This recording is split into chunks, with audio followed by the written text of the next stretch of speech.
Rivotra Vaovao tokony manome subvention ny fanjakana mba hampidinana ny vidim-panafody.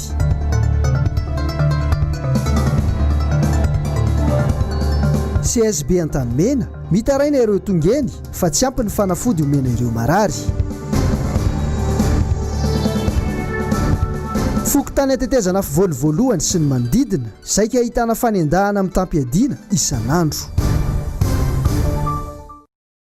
Tompoko lasy tompoko vavy fifaliana itsidihana ny tokantrano indray amin'ny takarivan'ny talata 20 Jolay 2024 ity atao anatin'ny fotoanan'ny fampahalalam-baovao ianao ary dia asaina hampitiavana sy hampanajana hatrany anaraka ity fotoana ity hatramin'ny farany ny tatitra makasika ny coronavirus atao anatin'ny 20 ora tanterina tamin'ny rora tolakandro teo indray no ofeheziny Jessica Miray sy Tahir ny aina aminao.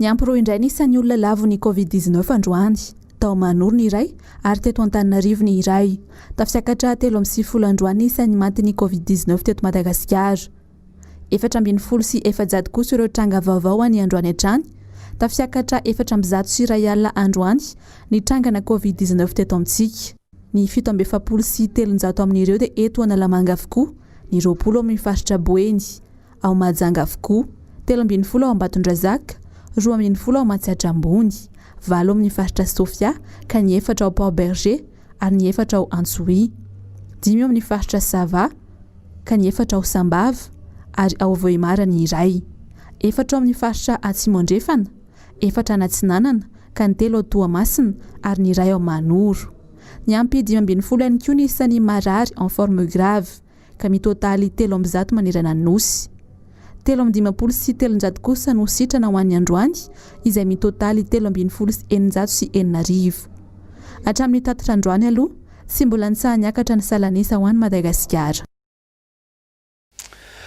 Fa tamin'ity androany ity dia nisy ny valandresaka ho an'ny mpanao gazety teny amin'ny lapana nosy kely teny nataon'ny filohan'ny anteny miheran-olona hitondra ny heviny sy ny fahitany makasika ny zava-misy eto amin'ny firenena ity filohana andrim-panjakana ity Asin'Andriamalala sy Tahir ny aina ary tokona marolano mitatitra ny vaovao. Iray ariary farafakely ny vidim-panafody ho an'ny olona iray marary ny coronavirus. Ankoatra ny vidin'entana sy ny fahasarana ramenjady amin'ny vahoaka amin'izao fotoana izao dia mbola mampiteny mona ihany koa ny fiakaran'ny vidim-panafody eny amin'ny farmasia. Toy ny mahazatra tsy mba mijery izany rehetra izany ny fitondram-panjakana izay olana tena menjady sy miatra amanaina ho an'ny vahoaka. Maninona raha mba anaova fanjakana subvention fanafody? Ny hôpitaly zany efa voalaza hoe tokony tsy mandoa vola ny olona. Olona betsaka moa menomenona hoe to mandoa vola ihany amarinina zany, ampahalalana zany, avy eo mpanao gazety hijery an'izany. Raha marina zany dia andao ahitsy satria fitondram-panjakana milaza fa tsy andavam-bolany ihany. Mety misy antony mampandoa volany ihany tokony ahitsy zany. Faharoa mafy ane ny mieritreritrany hoe aiza ny tan'ilay olona marary izy dia mety zany tsy anaovan'ny olona le test. Satria raha vovony test izy dia tsy mitsabo tena any fahatarako azy ary betsaka na manodidina ny tena ary dia mitady fanampiana ny sasany raha tena tsy manana. Dia hozy hoe maninona moa raha andaniny fanjakana 10 millions na 20 millions na 30 millions na 100 millions de dollars ary zany iahinan'ny olona ampienana ny vidina fanafody eto amintsika. Mety tsotsotra ihany zany ohatran'ny ny assurance reny hoe rehefa manana assurance ianao ny anazy moa dia tsy mandoa mihitsy fa taratasy fotsiny dia mitondra n'ilay ordonnance zany le olona na tsy any hôpitaly ary izy dia makany amin'ny pharmacie zany hoe ordonnance voatomboky ny dokotera izay miara-miasa amin'ny fanjakana dia makany amin'ny pharmacie izy ka raha mba tokony andoa 100 000 izy ka mba mandoa 50 000 dia mba fa mba hitsy zay hoe misy fiahina mivantana ataon'ny fanjakana. Ankoatr'izay dia mangataka fanazavana avy amin'ny fanjakana ihany koa ny filohan'ny anteny miheran-olona momba n'ilay vola miliarda ariary izay nolazaina fa vola atao fiandry ao amin'ny ministera ny toe-karena sy ny fitantanam-bola. Fa eo amin'ny famongorana ny valanaretina COVID-19 eto Madagasikara dia nanambara moa ny fanjakana fa hozaraina fanafody ireo CSP2 manomboka izao ka tonga nanao fanadihadiana ny tady-porofo makasika izay teny amin'ny CSP2 teny Antanimena teny ny mpanao gazety ny MBS Talata sy Manora Andriamalala. Misy karazany enina ireo fanafody hitsabonan'ny olona marary ny COVID-19 toy ny tambavy CVO, Mane B6, vitamine C, paracetamol, azithromycine ary ny hydroxychloroquine. Tsy izay nefa ny fanafody tsinjarainy eo amin'ny CSP2 Antanimena ho an'ireo olona marary tonga naka izany teny toerana. Le fanafody aloha fanafody eo amin'ny 5 jours eo zany na dia hita hoe verina ty ve sa hoe ahoana fa raisana numéro téléphone sy ny anona dia CVO, vitamine C dia ino ty imagine B6 ohatr'izay paracétamol dia rehefa lany reto zany dia tsy haiko hoe manatona ty ve sa hoe ahoana zany. Tsy afaka mandray mpanao gazety izahay, io ny valiteny azon'ny mpanao gazetinay raha nangataka fanazavana tamin'ireo tompona andraikitra momba io tsy fahampian'ny fanafody omena n'olona marary ny Covid-19 io. Fanamoaka lahatsoratra mikasika ny fianaky ny Covid-19 eto Madagasikara omaly ny Vatican News. Madagasikara mitoy hatrany ny aloko ny Covid-19, io ny votoatin'ity lahatsoratra ity. Jessica Miray sy Mathieu Princy. Ny faharoapolo ny volana Jolay teo no laza ny OMS fa mampana ny toetra raty Afrika amin'ny hafainganany fianaky ny Covid-19. Anisan'ny tafiditra tao anatin'izany firenena izany Madagasikara, izay tsy mitsaha miakatra isan'andro ny isan'ny olona tratrany aretina. Amafisiny Vatican News ato anatin'ity lahatsoratra nivoaka omaly ity ihany koa fa tena mampana ny zava-misy indrindra ho an'Antananarivo tao anatin'ny iray volana izao. Raha 34 ireo tranga teo aloha dia efa tafisiakatra 400 hatramin'ny 900 isan'andro izany amin'izao. 405 isan'andro ihany koa ny isan'ny maty. Fa raha ny voalaza n'ity lahatsoratra ity hatrany araka ny loharanom-baovaony dia mbola betsaka noho io ny isan'ny maty. Satria betsaka amin'ireo marary no tsy manantona hopitaly ka misy amin'izy ireny no maty tampoka ary mampiseho ny sotraretin'ny Covid-19 avokoa. Mitaintaina ny vahoaka. Ny fiangonana efa ho efa-bolana izao tsy nisokatra hatramin'ny 17 ny volana Martsa teo. Hatreto tsy mbola mahita vahaolana, hoy hatrany Vatican News.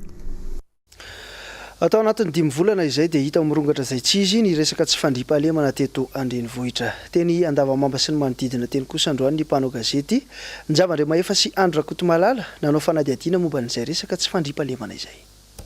Vaovao 67 hektara anaty azo isotry isan'ireo faritra mena amin'ny asa fanendana sy ny alabotra isan-karazany. 3 volana teo izay isan'andro ny fanafiana sy ny fanendana amin'ny tapiadina ataon'ireo olon-dratsy eny amin'ireo faritra ireo. Tsy mandry andro tsy mandry alina araka izany ny mponina eny amin'ny manodidina. Surtout raha vehivavy mitondra poketra ohatra na olona andeha tsena dia tena tonga dia lasibatra avy hatrany mihitsy ary matetika isan'andro dia tsy misy tanga ohatran'izay foana eto amin'ny tanàna eto. Any vavy misitona izy zany dia mihazo amin'ireo dia mitsofoka any amin'ny melakelatra any dia efa tsy tazana intsony zareo avy eo. Voendako folo sarantanantanany sy maraina dia tany dia arivo miaraka amin'ny antso. Tsy mifidy asina ary tsy mifidy oranaovana izany asa ratsiny izany ireo olon-dratsy. Nialaka misy teo izao dia intelo ny sesy ny fanendahana ny tranga teny an-toerana ka ireo mpitondra vokatra vao maraina nandalo teny amin'ity toerana ity no tena lasibatra tamin'izany. Tena marina tokoa zany ary io teza mpivoana io zany tena lasibatra ny petsena satria le maraina amin'ny 5 ka hatramin'ny 5 sasany iny zany tena fanendahana akitsirano fotsiny iny amin'ny devant Sienam sy ny devant Bropokotanina teteza mpivoana io. Ary tena mampalahelo le olona satria misy voentaka amin'ny bisikleta, vehivavy voentaka, tsy maintsy misy isa maraina amin'ny 5 ka hatramin'ny 5 sasany io zany. Tsy tapaka mihitsy io. Zoma foa sabotsy ny anian-drareo ny fianaran'ny teknika mopera dia lasa todolo ny fitaovana sy ny vy rehetra. Io dia avy amin'ny fokotaninay zany ny akaran-drareo an'ilay izy. Ny vakitrano ndray zany misy amin'ny alina zao amin'izao fotoana izao. Raha ny fanazavana trany dia misy any ireo mpitandro filaminana eny amin'ny manodidina saingy tsy mahasakana ireo olon-dratsy hanao ny asany izany. Atahory ny tosika fameno sy ny vatso-tsinjo izay nozaraina ho an'ny sokajin'olo vitsy teto anivon'ny fiarahamonina dia efa tapabolana ihany kosa indray izao no nandeha ny tsena sosialim-bahoaka 3 alina ariary. Fanadihadiany Lorette Perton na sary ny Manora Andriamalala. Iray amin'ireo faritra ato anatin'ny Antananarivo renivohitra ity eto Ankorondrano ity efa mandeha ny fizarana ilay fanampiana amin'ny alalan'ny tsena sosialim-bahoaka izay azona PPN mitentina 3 alina ariary. Tsy ny mpivarotra rehetra ao anatin'ny fokontany akory no mahazo ity tsenam-barotra ity fa tsena vitsivitsy izay tsongainy ao anivon'ny fokontany ka voamariny any amin'ny commune fa manana taratasy ara-dalàna tahaka ny patante sy ny lisansy. Efa voafaritra ny entana azo ny mpisitsaka alaina. Rehefa mialoha vola dia rehefa avy eo zay maketana dia tonga ny olona izarana ticket dia tonga amin'izay izy makanetana avy eo. Ny olona avy any amin'ny commune mihitsy no mandefa an'ilay ticket satria tsy avy any amin'ny fokotany fa zareo avy mihitsy mandefa anazy satria le nahazo tamin'le 500 000 iny zao dia nisy nana réclamation dia zay tsy nahazo tamin'iny no nandeha voalohany dia avy eo izy nandray karapa iny dia manao photocopie karapanondro indray dia mandeha indray manaraka vary 5 dia tsaramaso iray dia siramamy 1 kilao dia atody 9 dia menaka 1 litre dia savony 4 dia misy fameriny dia afaka ataony zareo amin'izay tiany izy azo afaka misafidy andreo dia ohatra hoe 700 zao prix ny teneny ato dia izy ohatra te aka amin'ity nefa ity lafo noho le 700 dia le famerim-bolany ny analana dia mety daholo izay ataony eo. Iray amin'ireo olona efa nisitraka ny fanampiana ity renim-pianakaviana iray ity raha ny nambarany tsy nahavita andro vitsy akory izay fanampiana mitetina 3 alina ariary izay saingy tsy afa-manoatra izy ireo. Le 150 000 zany lanina vary menaka atody savony zay malany an'le 150 ireo ihany no laina tsy misafidy aloha anao fa izay metaony. Fa misy mahazo hitanao mandeha partout le izy fa tsy hoe tonga dia misesy zay le izy misy le izy mbola tsy nahazo zay dia tsy ohatran'izay fa le izy tsy nahazo le rahetsy dia tsy dia mahazo amin'ity tsy ohatran'izay ngambany le izy. Nosakana-potsiny ihany koa ireo olona te aneo ny alahelo raha vao nahita anay teny antoerana satria tsy mbola nisitraka ireo fanampiana rehetra nampanantenain'ny mpitondra nandritra izao krizy teraky ny fihibohana izao. Mbola eo amin'izay resaka sosialy izay ihany amin'izao tsy fisian'ny coronavirus eto Madagasikara izao dia tojo fahasahiranana ihany koa ireo mpanao hotely. Anisan'izany ny teny Akorondrano izay nanaovany inory fitiavana sy Manorandramalala fanadihadiana. Nanomboka tamin'ity herinandro ity no niverina ny sokatra indray ny tsenan'ireo mpanao hotely toy ny ety Akorondrano. Saingy mbola kavitsiana ny mpanjifa tonga misakafo eto. Vokany mahatsiaro fatiantoka goavana ireo mpanao hotely amin'izao. Fidiram-bola zany mazava ho azy hoe tsempy satria tiany asa fivelomana dia banga be satria tapakandro ihany zao no afaka mivarotra fepetra raisinay dia mampiasa ohatra zao zay mampiasa an'ity bidon misy pompe ity manasa tanana ny client vao miditra mampiasa gel izy rehefa andeha sakafo mba mangataka amin'ny fitondram-pandrakana mba ajereo ihany le vahoaka fa sahirana le fizarana tsisy tonga akory mampanantena tsy misy zay zao ohatra amin'izao mbola tsy nahazo ninina mihitsy nefa ny tsena zara raha misokatra tena raha ohatra ianao hoe mahandro laoka 5 kilao dia zao ray sasany 1 kilao sasany raha tsy lany miantrany zareo any zay tokony mba hovainy zay fa tena mijaly zay na ny hohanina raha ila tsy ho hita zay manofa trano ny tenanay koa nefa mbola hofaina dia eo ambony fatapera foana ny vary ny laoka zavatra mafana daholo zany mba hisoroana le aretina 12 dia 15 000 na mitondra ohatrany hoe na mitondra sakafo ary ianao any ampiasana le misakafo mangatsiaka tsy mahazatra amin'ny vavony dia sahirana ianao mety lasa aretina hafa indray ny azonao dia fandaniana koatra nefa le fidiram-bola ary mety atsasa-karama no azo. Tsy mbola nisitraka izany fanampiana avy amin'ny fitondrana izany ihany koa izy ireo anika mahatsiaro natao ankilabao kanefa mba anisandreo miaina ao anatiny tsy fahampiana ihany koa. Masaka anazy misy le olona zany matao tamin'le resaka valana retina fepetra aloha zany mivarotra fotsiny tenena hoe mampiasa gel dia mivarotra ihany miantso mivarotra eto zao ankabeazany manodidina ety ihany eo amin'ny 2 zao ny mivarotra eto amin'ny conteneur. Fa anisan'ny tena nampitaraina ny manodidina indrindra ny mpanao hotely ety ihany koa ny resaka tsy fandriam-pahalemana izay nahazavana tao anatin'ny herintaona. Ohatrany sitsito mahery resaka fanendany ny mpandeha ny tsena maraina vao endaka ohatraohatr'izay le izy koa presque hoe olona avany ivelany mihitsy no mamelo fa moa zany ao anatin'ny fandriam-pahalemana eto Akorondrano dia tsy maintsy mandray ndraikitra. Aiza ho aiza tokoa izany izao ilay fanampiana nampanantenany fitondranany ny vahoaka malagasy hatramin'izao betsaka ny mbola samy miandry izany fanampiana izany ary ny tena andrasan'ny vahoaka mafy izao dia ny fanampiana isam-baravarana.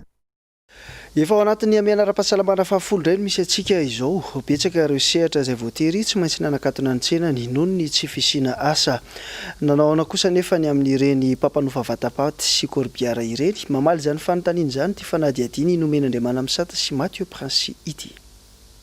Ao anatin'izao vanim-potoana izay lalovan'i Madagasikara izao dia betsaka ireo olona maty anisan'izany ireo 3 amby 9 izay lavin'ity valanaretina Covid-19 ity Anisan'ny tena tadiavin'ny olona ireny fiara-pitatra vatapaty ireny na ilay antsointsika hoe corbillard. Eo amin'ny ohatriny eo nefa ny sarany fanofana ireny fiara ireny. Fourchette mitatra be fourchette fa ataoko hoe manomboka 240 000 ariary le service prestation io Eny tompoko. Mandrapatonga any 4 millions d'ariary any. Le 4 millions ariary io tafiditra daholo zany ny hatramin'ny manamboatra fasana zay. Io sur devis koa io fa hitanao zay io le manahirana le asa tsy hoe misy prix efa fixe hoe raha zao izao ny prix-any fa misy fianakaviana mangataka zavatra be da be de eo amin'ny prix indrindra ny en'olona rehefa aveo 4 millions d'ariary zany aiza nazakana zany tsy de nefa ny zavatra tomé sur devis efa mipetraka tsara hoe raha fandevenana de ohatr'izay. Raha araka ny loharanom-baovao azo ihany koa nefa dia manetsiny eo ny vidina vatapaty iray. Tsy ny rehetra nefa no manana fahafahana ao amin'izany ao anatin'izao krizy izao. Ny azany zao ny dépense ny henako zany zao nandeha sambotra vola tany aman'olona dia tsisy le vola dia tsy maintsy imo le adidy tsy maintsy atao. Fa miatra le izy dia tsy maintsy manao izay izakana azy eo zany ny tompo manjo. Fa tsisy manampy aty avelany mihitsy fa sahala amin'ny anay zany social zany no atao mamangy zay andevendana moa zany efa arahana ny toromary tomobile ohatra zao ny olona azony tomobile hoentina ny toerana ohatra zao ihany no azo ivoahana raha mbola atao anatina Antananarivo zany aloha dia mbola afaka ivoahana ifezifezena amin'izay fandevenana zay. Ndeha hivadika amin'ny vaovao ny fitaterana isika nanao fanadihadiana mikasika ny olana sedrain'ireo mpitatitra eto an-drenivohitra sy ireo tompona andraikitra misehatra ao anatin'izany teny Amboditsiry teny indray kosa ny mpanao gazetinay androany. Njavandre Mahefa sy Andry Rakoto Malala. Ray volana teo izay no tsy afaka nisokatra ary tsy afaka nanao ny asana andavanandro intsony ireo fiara fitateram-bahoaka eto an-drenivohitra. Tao anatin'izay dia maro amin'ireo mivelona amin'ity asa ity no tsy misy atokona intsony. Jaly mafy ny sedraina amin'ilay izy ary mampagaga izy hoe maninona ny asa rehetra sokafana fa maninona ny sofera sy ny resevera giazana. Rehefa jerena nefa ilay izy hoe avy amin'ny taxi be no mamparitaka ny aretina na janona ny taxi be vao may mitombo ny olona marary mitombo ny olona maty. Ka mba fitarainanay moa ny fanjakana ny fanapahan-kevitra fa tokony mba jerena ihany ny olona rehetra fa ohatry ny olona rehetra ihany ny sofera sy ny resevera mamelom-bady aman-janaka. Sehatra iray mbola tsy ahitan'ny fanjakana vahaolana treto ny mikasika ireo taxi be na ireo fiara fitateram-bahoaka eto an-drenivohitra. Izy ireo anefa no azo lazaina fa manampy betsaka amin'ny fiainana andavanandro ny mponina. Sy fampirarana zany hoe inona ny tokony atao hoe raha ataontsika ohatra ny taxi fotsiny iny zao miasa ny olona angetra takatra an'ilay taxi ataontsika fotsiny raha hoe mba akarina kely fotsiny ara le freana taxi be izay marimaritra raisany atao an'izao le freana taxi be dia atao raha isaky ny lasa telo zany sisiny ray misy olona dia sisiny ray dia ampovoany amin'ny strapontin telo isaky ny rangé zany fa mampalelo amin'ny jery ny mpiasa angambatsika raha nijery ny vaovao nandeha zay omaly tena mandeha tongotra daholo nefa hoe ankinina amin'ny mpampiasa ny momba amin'ny fitaterana nefa dia mandeha tongotra daholo ny mpiasa dia eritreretra zany hoe mandeha tongotra ianao vizana sakafo koa mbola ambany foatra dia asa zay azo antsika. Fatahorin'ny fepetra izay milaza ny fiverenan'ny fahafahan'ny mpitondra moto manao taingin-droa kosa indray dia nanao fanadihadiana teny ivon'ny polisy pirenena androany ny mpanao gazetiny MBS Asinandre Malala sy Tahiriny Aina.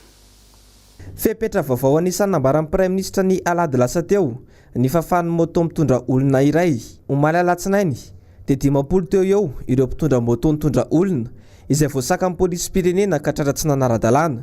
Namafisin'ny polisy pirenena ireo fepetra ahafahana mitondra olona androany. Eo ihany koa ireo mpiara-miasa mamitahiraka iraisana dia ino ny fitaovana mety ampiasaina ohatra hoe nareo mpanao gazety ohatra andeha aka vaovao dia moto fitaovana ampitantaranareo. Ireny zany no afaka manao double ilana taratasy fanamarinana. Ho an'ireo misy ireo mpihavanana dia izay taratasy manamarina an'ireo mpihavanana no entiny. Ho an'ny mpiasan'ny voatery mitahasa iraisana dia ordre de mission na ny karatra ahafahana manamarina zany ohatra hoe ohatra andrasika teo mpanao gazety dia karatra mampanao gazety no asehony. Marina tsara fa noho ny fepetra ara-pahasalamana izay misy hoe tsy tokony fampikasokasoka ny olona no antony andraisana an'izay fepetra izay amin'ny lafiny anankiray.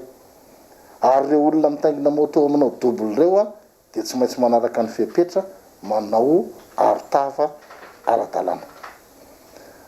Mikasika ny taxi moto a izay indrindra mantsy anisan'ny anankiray kosa mbola tsy nahazo lalana, mbola tsy ara-dalàna ny fanaovana taxi moto. Fa nitrangana loza mpiarakodia androany teo namontana tokony tamin'ny 4 sy fefany teo eo ny andindin'izay vaovao zay tanterin'ny Tsilavo Leonel Tokiramarola ary Andry Rakotomalala. Ka miampitondra entana avy any namontana andeha todi-doany Emersetosika no nandona tsenam-pivarotan'olona tokony ho tamin'ny 4 ora sy fefany teo. Olona roa manodidina ny 30 taona sy 20 taona andeha hamonjy fodiana eo ariva io no nidominy ity camion mpitondra entana ity. Zavatra nitranga teto zany dia ty tsena ty nidominy ty camion ty avy any atsimany ty ny andro malama merika dia olona roa maty dia ny ray miady amin'ny fahafatesana. Tokony ihany izay tsy nandeha mafy fa ilay lalana mihitsy malama no tena problème dia naveriny zany ilay tena very lery dia tsy misy mihitsy ny frein dia raha nitsaka frein fandoana zay dia nisy dia nisosa fotsiny izy dia tonga nisy tany izy le direction koa malama lalana tonga lasa nakany dia ohatran'izay tena dia ny fahitako anazy. Raha hoe fandehanao zany dia ilay orana avy dia rehefa avy ilay orana dia mandomando ilay lalana dia rehefa mandomando ilay lalana ilay tomobile nandeha mafy avana dia pasika efa tsisy frein izy io ka teo alohan'ilay tomobile ny depasy io fa nisy accident moto. Dia mba hanasiana casseur de vitesse amin'ity lalanyity raha amin'izay no tena mahagatana amin'ny fitondram-panjakana. Dia hivadika any amin'ny tapany atsimo nosiny kosa itsika raha ny marimarina kokoa dia any amin'ny faritra Menabe misedra olana amin'izao fotoana izao ireo tantsaho amin'ny distrikany Mahabo ny ao amin'ny resaka tohadrano Dabara manoloana ireo fanapahan-kevitra nataon'ny mpitondra fanjakana ao an-toerana ny amin'ny resaka fizarana rano. Ny MBS Morindava Rina Rabeony no mitatitra ny vaovao entin'ny Noro Fitiavana sy Manora Andriamalala. Ny tanora no avy ny firenena iray, zava-dehibe araka izany ny fijoroany. Mazana nefa mbola teritery ny tanora eo amin'ny fanehoan-kevitra. Omena sehatra ny tanora ho say hijoro amin'ny fodi-keviny. Isy ny fifaninanana izay karakarain'ny Observatoire de la Jeunesse ao amin'ny tambazotra an-tserasera Facebook izay tafiditra indrindra ao anatin'ny andro eran-tany ho an'ny tanora. Ireo programa ataoko laharam-pahamehana raha izao no mba manana fahefana. Io no lohahevitra ho voizina amin'ny sehatra io ho an'ny tanora 15 ka hatramin'ny 30 taona. Mila mandefa horonan tsara latsaky ny 10 minitra mahakasika ny lohahevitra. Avy eo anaparitaka izany amin'ny tambazotra an-tserasera Facebook araka izay tratra. Manomboka androany ka hatramin'ny 12 volana Aogositra 2024 avy izao no anatanterahana izany. Afaka mandray anjara ao avokoa na mpitarika fikambanana na sampana na vondrona. Ankoatr'izay ihany koa anefa olona manana soso-kevitra azo aroso, manana fahasahinana eo hevitra ary koa samy maneho tolo-kevitra no ilaina votra ao anatin'ny horonan-tsara io. Araka ny tato-baovao izay noentin'ny Rina Fanirisoa teo iny moa dia mahakasika ny 12 Aogositra andro eran-tany ho an'ny tanora no nitanterina taminao teo fa hivadika lafim-baovao hafa kosa itsika. Hatramin'izao dia mbola fahavalo iraisan'ny be sy ny maro hatrany ny atsimokaretina Covid-19 izay manenika izao tontolo izao izay nisy moa ny angom-baovao manokana nitanterina mahakasika izay. Rina Fanirisoa sy Mathieu Prince hatrany. Mahatratra amin'ny 12 tapitrisa izao ny olona vao marina maneran-tany fa mitondra antsimokaretina Covid-19.